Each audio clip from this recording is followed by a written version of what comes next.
اللہم صلی اللہ سیدنا کریمنا صلی اللہ علیہ محمد۔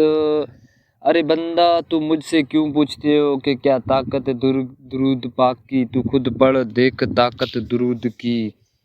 آج میں اس ویڈیو میں آپ لوگوں کو رمضان کریم میں ان 4 کاموں کی کثرت کرو۔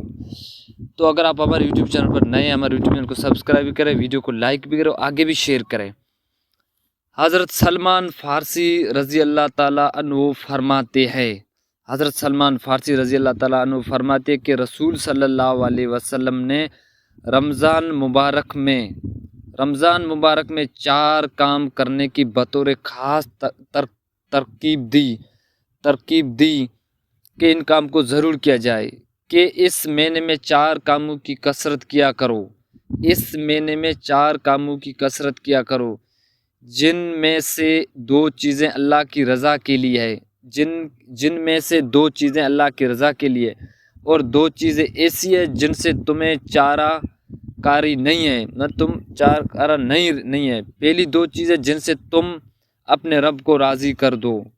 پہلی 2 چیزیں یہ ہے کہ ہم اپنے رب کو راضی کر دیں، کہ تم اپنے رب کو راضی کرو، کلمہ طیبہ، اور دوسرا استغفار کی کثرت، اور دوسری 2 چیزیں یہ ہے کہ جنت کی طلب کرو اور جہنم کی آگ سے پناہ مانگو۔ تو اللہ پاک ہم سب کو ان 4 چیزوں پر عمل کرنے کی توفیق دے دے، اور زیادہ سے زیادہ درود پاک پڑھنے کی توفیق دے دے۔